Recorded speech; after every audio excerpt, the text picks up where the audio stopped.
The People's Countryside The People's Environmental Countryside Debate Environmental Debate Podcast. The People's Countryside Environmental Debate Podcast. People's Countryside Environmental Debate Podcast. The People's Countryside Environmental Debate Podcast.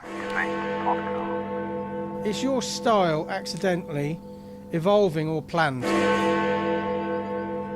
It's said that the ghosts of childhood rattle around in adult bodies. I've been thinking about this and wondered what you both think. What still rattles in you? This is the People's Countryside Environmental Debate Podcast with me, William Mankelow, and him, Stuart the Wildman Mabbutt. No, they're swap them names round. It's like a pirate impression there. I'm Stuart the Wildman Mabbutt, and he's William Mankelow. I'm William Mankelow, yes. Anyway, if you don't know who we are, what we do, just have a listen to a previous episode. We'll explain then. Anyway, this podcast, we have a culture of where listeners send in questions and we conversate around 2 of them per episode. And we try and bring it back to the environment in some way. It's interesting recording for us today because normally we record fresh at the beginning of the day and I'm already slurring my words. We're recording this, I'd say about 3:30 in the afternoon, having had a 4-hour working strategy meeting, and I'm really stumbling over my words. My brain isn't working at all. Yeah. You're going to get a different part of us. So we don't necessarily have a debate, we have a conversation, and we see where we end up. We don't see the questions before we press record. We try and make that relatable because you don't know what the questions are until you start listening today. And you'll know more prepared for it than we are. And we try and approach it in a genuine way. We're not the experts. There are enough experts out there. We don't need to join their ranks, or they don't need to join ours. And we just see where we go. It's you have too much respect for experts and not allow your own mind time to process this big stuff. Experts are useful. Experts are great because they have expertise. But it's good to explore these big issues, as Stuart says, from your own perspective and from just often from cold, because you might not have even considered these ideas before. Okay, so we've got Unity in Paddock Wood, Kent, England, asking us the first question. I'll go for it. It looks like achievable for me. It's a very long question for you, isn't it? It is. It says, you often talk about the talks you give. Is your style accidentally evolving or planned? Well, it is planned. Well, it is planned. Well, it is planned because we have a script, and the talk. Well, we do. We have bullet points to keep us directed. Yeah, exactly. Yeah, but we have one particular talk that we do the most, which is wildlife in everyday gardens. Now, originally that was Stuart's talk solo, but over the years that's just become more challenging for you to do by yourself. Yeah. And due to my health. Due to Stuart's health, yep. It's evolved now, through various stages into these. It was always 10 gardening challenges, wasn't it, Stuart? Wildlife gardening challenges. And what we do is we give the audience the list of the 10 challenges, and then we get them to shout out the challenges they want us to talk about. And then that actually has made it more flexible, because some places want us to do a longer time, maybe an hour with time for questions, or 45 minutes with time for questions. So it allows it to be flexible, because of course we just limit how many things they want us to focus on. Yeah, exactly. Yeah, but it does make it there is a planned aspect to it, because we have those 10 challenges, and like you say, we have the bullet point scripts in front of us. But I wouldn't use those 3 words though. Accidental, evolving and planned. No. I would say we have enough experience to be able to structure loosely what we're going to do and allow ourselves to improvise, maybe evolve, but well, we do evolve from what the we do evolve the talk from what the feedback from the audience is. There was a whole thing about somebody thinking that sparrowhawks only kill sparrows, if you remember that. Then we put that in to rectify that, just by what somebody had said. But we have enough looseness in what we do because we know that the audience will influence how the talk goes. We might get hecklers. Yeah, we do get hecklers, don't we? We do. So, particularly about moon gardens. Unity says, is our style accidental, evolving and planned? Well, we probably have planned bits and bobs over the years. We do naturally evolve and we improvise, but our talk is our talk. Yeah. I would probably say if you come along for a serious evening, you're going to be seriously disappointed. Get very, very disappointed, particularly if you pick the one about the bird, the one about the bird boxes. I'm just going to say. Yeah, exactly. Yeah. And we even it's amazing what you can get an audience to do. Yeah, exactly. When you suggest it. Yeah. Anyway, hopefully, how can we spin that round to an environmental angle? Well, if you're going to give a talk about the environment or sustainability or whatever, take your audience with you. Don't talk at your audience. Yeah. Don't look down at your piece of paper and present the top of your head to your audience. Yeah, we went to a talk a few years back, not about the environment, but about history. That was very much like it was a very interesting talk, but there was no engagement from the person who was actually giving it because it was they hadn't actually looked. They were just verbatim looking at their script. Yeah. I was also thinking about the talk we went to in Marcham, if you remember, that the person who was doing the talk was Headley Thorne. Yes. Headley Thorne. So he likes his name. We felt that the scripted parts were interesting, but the unscripted parts were where the gold was, because his humour came out. His humour came out. His personality comes out when he's not. Anybody's personality comes out when you're not reading verbatim from a script. Yeah, I think we fed back to Headley on that. It was the best bits of your talk maybe where you consider you went wrong, but yeah, exactly. Or it's nothing. Botty. Yeah, we haven't referred to that one for a while. But anyway, should we move on to Kate's question from Rathlin Island in Northern Ireland? Yeah. Your screen's just gone off, Stuart. Yeah, it's a longer question. It is a longer question, so I'm obviously going to go for that one myself. So Kate's question. It's said that the ghosts of childhood rattle around in adult bodies. I've been thinking about this and wondered what you both think. What still rattles in you? We maintain arguments in our adult heads, often with people who don't exist anymore, or just a memory. How others were when you were a child, in part, is due to their own upbringing.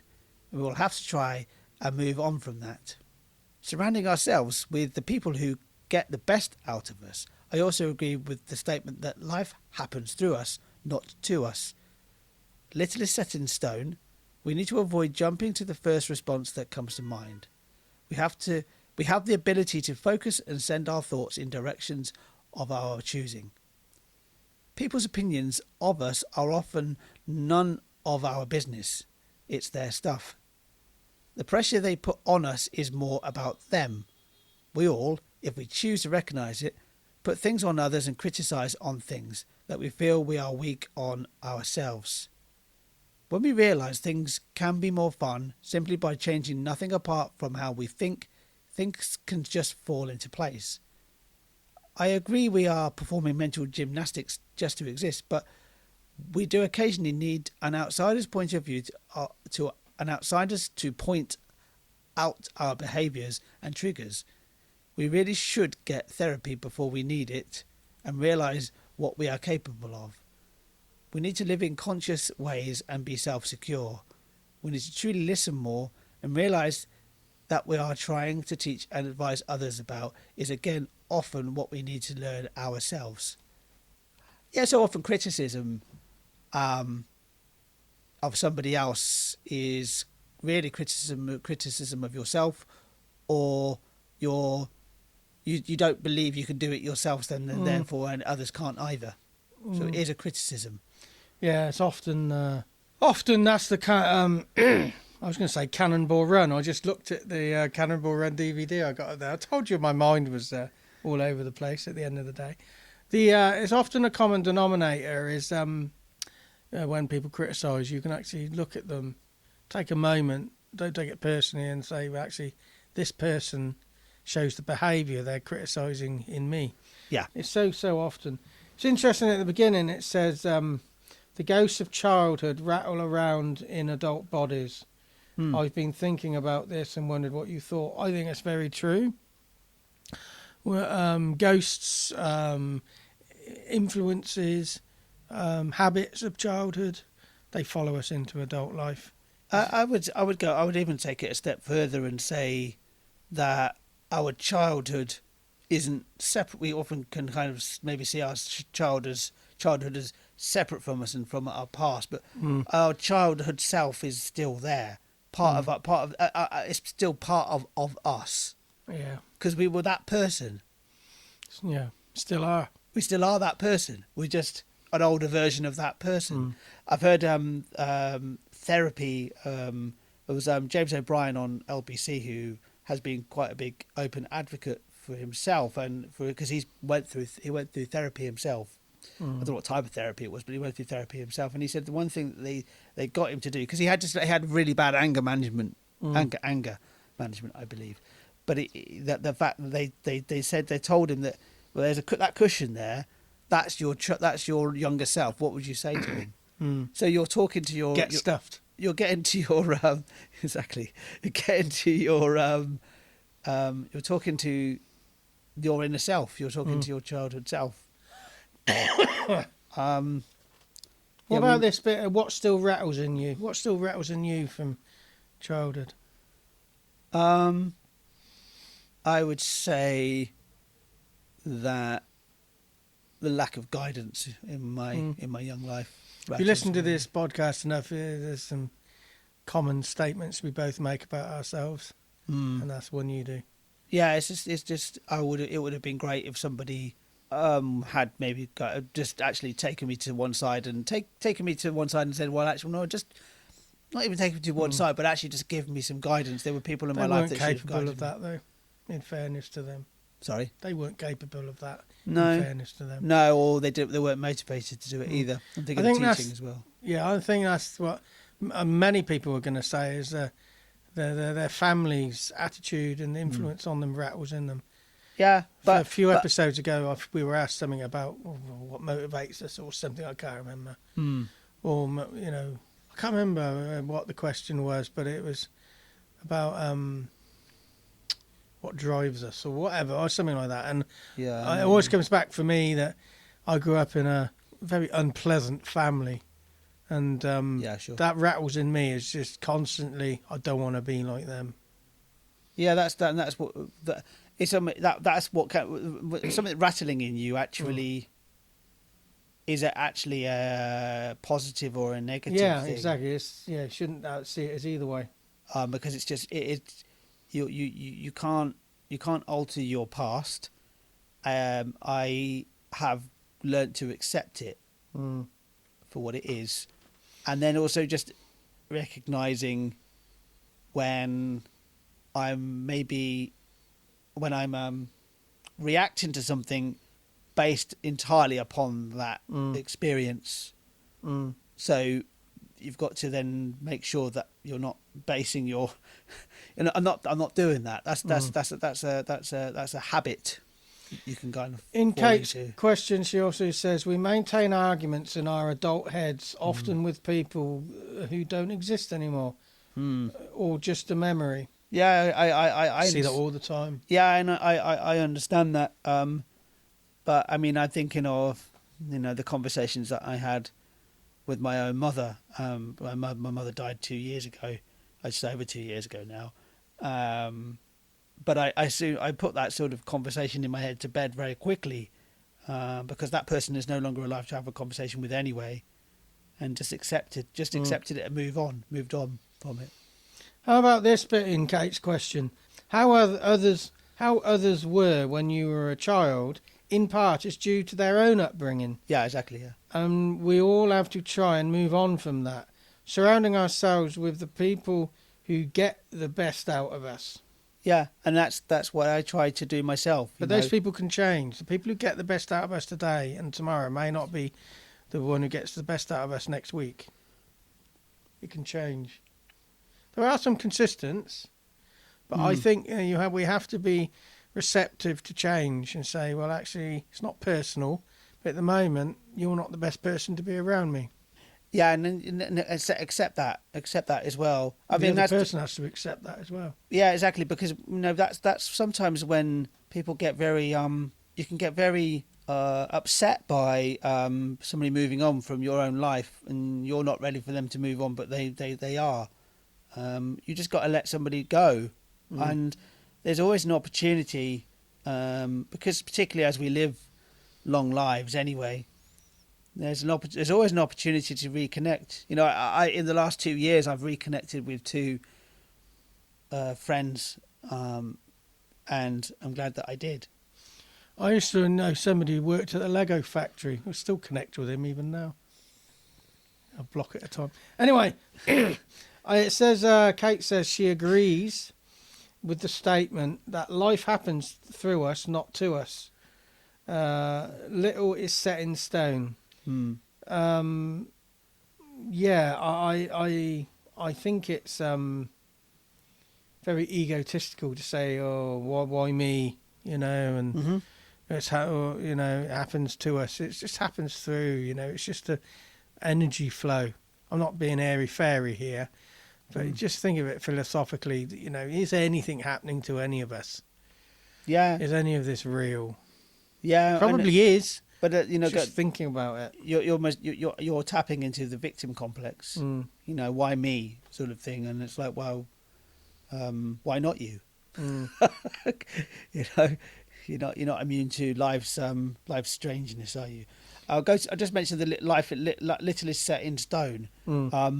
That says to me when I read that sentence that it there's very little permanence in life. Nothing's constant except change. Yeah, you know, you've got to change everything. Everything does change. Everything will. I always have this phrase in my head about like everything will come to an end.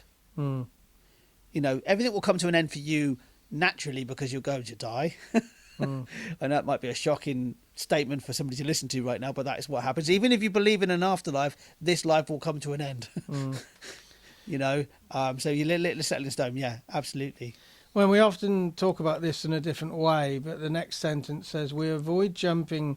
We need to avoid jumping to the first response that comes to mind, and we have the ability to focus and send our thoughts in directions of our choosing.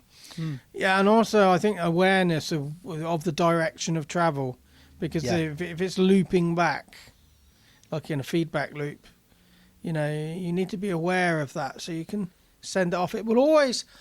The human mind is like soil. You can try, I get an allotment. You can try and improve that soil for decades, but ultimately, if you stop in what you call improving, and just leave that soil alone for another few decades, it will revert back to how it was. Yeah. Yes. Most often than not. That's something I found myself with my own thinking, and sometimes, you know, if you find yourself getting caught up in these sort of like these thought spirals as well, is that sometimes it might take you a few attempts to get out of that thought spiral. Don't beat yourself up too much. That if you are going through this, churning through this thought, just every time you go through it, just try and go, well, actually this is not working for me, and try and distract yourself and do something else. But it might not work the first time, but it might not work the 5th or 10th time, but just, you know, keep going. Yeah.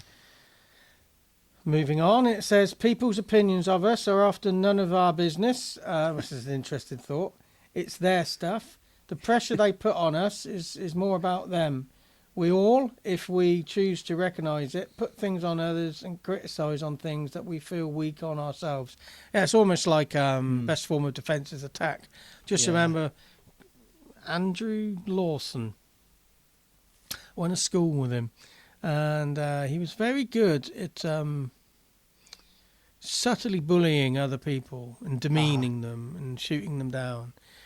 But when something was coming up for him, he'd say, "Oh, I'm going to be great at this," and then follow that up very quickly. But I'm going to probably do crap today.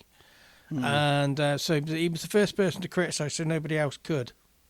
Yeah, I think- so yeah. I think that's what I often find actually is that somebody would actually say, "I'm going to be terrible at this," because they don't want because they're actually trying to head off any criticism. Yeah. I like this. When we realise things can be more fun simply by changing nothing apart from how we think, things fall into place. Have you got any examples of that? You know, because I used to work with somebody years ago, and I was early 20s, and I said, "Oh, life's just a holiday, life's just fun," and he said, "Well, no, life's not easy." He said. And the same person said to me, he had no sense of humour. Now, you've got a sense of humour. He had no sense of empathy for other people.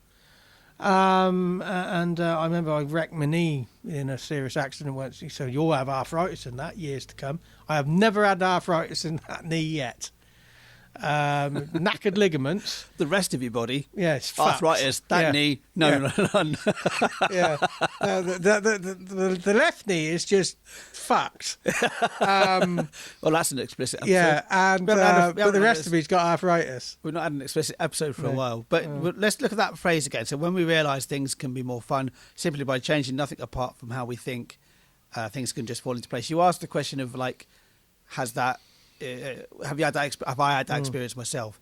What I try and do with my wife, with Min, is that something happens, in your life that, that actually, we anticipate. We didn't anticipate this. And my immediate reaction is to just go, well, take what's happened, and we'll just flip it. We'll just flip the idea around entirely. Okay, well, that's happened, yeah, but that means this. That means that this positive outcome.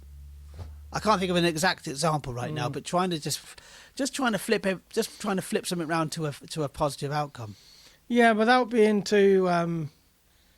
Not dismissing. There is real. I think it's healthy to be negative now and again. Oh, absolutely, yeah. You need to give yourself a break, have a bit of holiday, be depressive, and say, "Oh." Well, because there's enough shit happening in this world that you can't be positive about, or you can't be positive 100% all the time. No.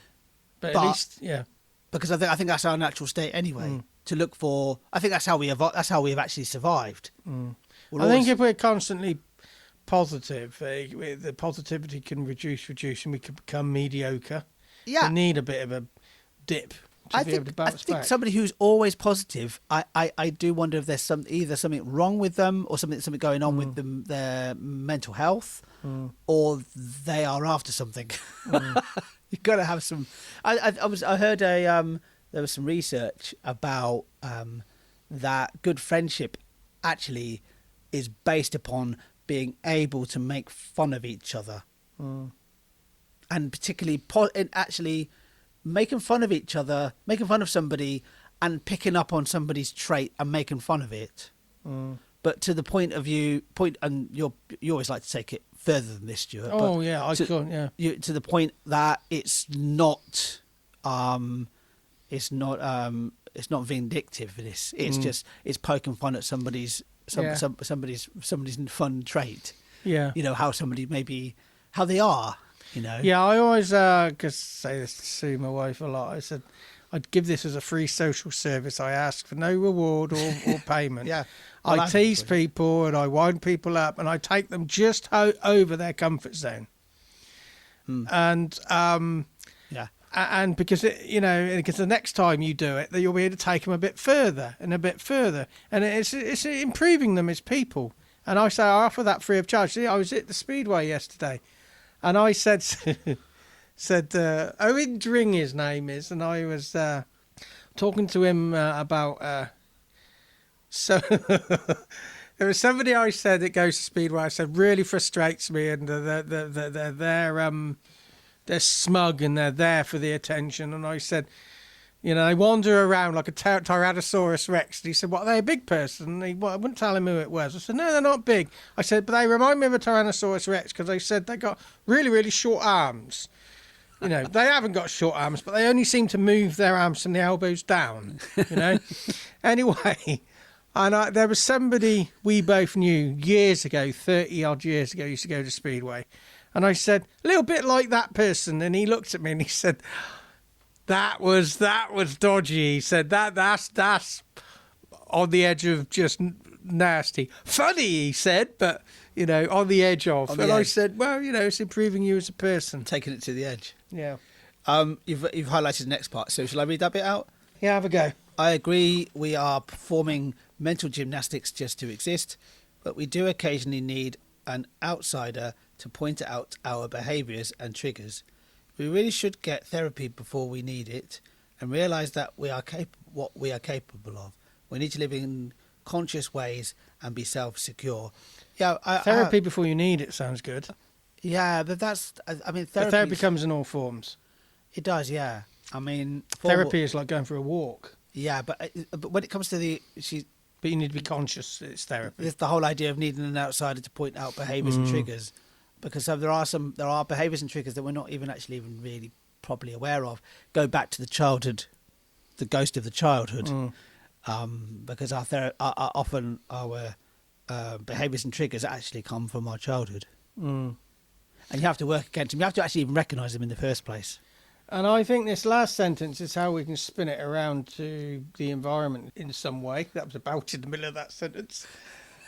Did it taste nice? And that sentence is, we need to truly listen more and realise what we are trying to teach and advise others about is, again, often what we need to learn ourselves. So in bringing that back to the environment, you get people waving banners and stuff saying you shouldn't do this, you shouldn't do that.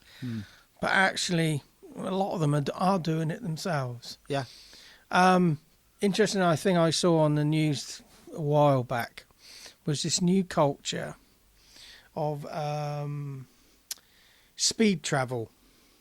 So people are in Europe, they're jumping, especially starting from the UK, they're getting a cheap flight across the other side of Europe, and back, and fly and leaving at about 6 a.m, being there for about 12 hours, and then travelling back late at night. So it's 24 hours, and the person who's promoting this is saying, well, it's using empty seats that are already well, the flight is already going. Already going. Yep. You're not actually causing pollution by staying in the hotel and all the laundry and all the rest of it. But I think you're better off by leaving the seats empty and forcing the airlines just to, we can't fly these because it's just not economical. And that's how I think you can spin this around to the environment, is because if we want other people to start making the right decisions, we've got to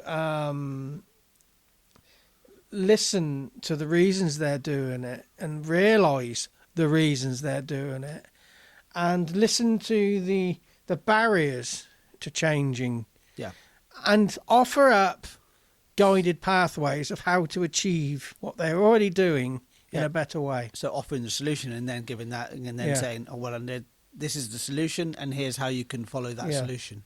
Yeah, so I think we need to spin it around in the environment. Environmentalists need to listen and realise more, but the people they're trying to convince need to be doing the same. Yeah. Then that's... Any actions? That's the action. That's the action. Anyway, we've been recording today back in my lounge. Summer's been and gone in Oxford. Yeah, we had it briefly for a few days, didn't we? But that's it's always the way in the United Kingdom. In the British Isles, we always have to remember, I hear so many Brits moaning about the weather. Oh, it's really bad weather today, or it's really good weather today. We never have good weather here. It's like, well, yeah, we do, but it's just very brief. We live on an island. So our weather is heavily influenced by being, what is it, around about 70 miles from the sea here, and we are one of the most furthest inland places in the United Kingdom. So our weather is massively affected by the sea. Yeah. I do remember somebody I knew several years ago volunteered at the East Oxford Farmers Market. She was from Leipzig in Germany, and she said the thing that she does like about the British weather is the fact that it does change. Because in Leipzig, which is right in the centre of Europe, when you get hot weather, it will be with you for months. Whereas here, it will just be gone in 4 days. If it's wet weather, same. Cold weather, it's the same. Nothing really lingers very long here. That's a positive way. It's a positive way of spinning the weather. It is. So we're back again on the 27th of June, and we've 22nd of June. 22nd of June. Well spotted. And we've got Scott from Arisaig, Scotland. Yep. And Floss in Gimli, Manitoba, Canada. Both returning question. I believe Question, so. We've got listeners, so many, Nad, so many, I forget who. But I know that Floss is definitely absolutely. From Gimli. So join us then. I've been Stuart the Wildman Mabbutt. I've been Stuart the Wild. No, I've been William Mankelow.